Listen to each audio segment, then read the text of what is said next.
John Penrose is the Minister for Culture, Media and Sport. He joins us this morning here at the historic tower. Good to have you with us, sir. Delighted to be here. You were quoted in the papers this morning. It seemed every paper I picked up you were quoted as saying that this event, the royal wedding, will put the UK in the spotlight like never before. Absolutely. This is a great opportunity to show the rest of the world all the stuff that Britain has to offer.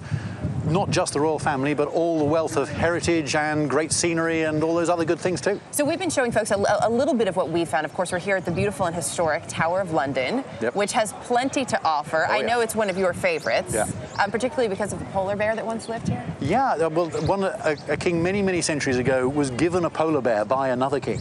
And he used to let it swim in the River Thames to catch fish. They had it on a very long lead, and there were polar bears swimming in the River Thames a couple of centuries ago. I'm guessing the polar bears didn't enjoy that quite as much as the people watching. I think he was well fed, put it that way. Very well fed.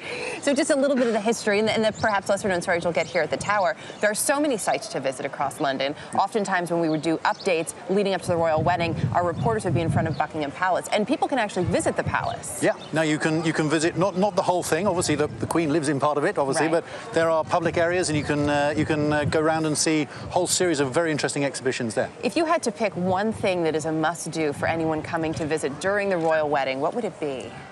I guess I'd start off here. I mean, this has been an important royal palace since William the Conqueror. So 1066, soon after that, they started building this place. It's been part of London's history ever since then, so over a millennium.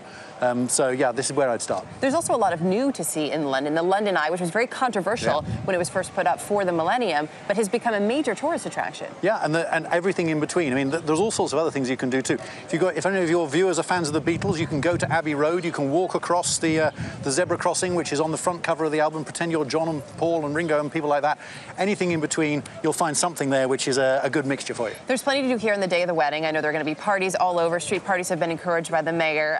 What are you going to be doing for the wedding? I'm going to be at a street party of my own. In fact, there's one in my constituency in Weston-super-Mare down in Somerset, on the pier, on the beach, and I'm going to be at that. Anything that is essential for someone at a street party here? A silly hat and lots of bunting. We will take both into account, sir. Thanks for being with us this morning.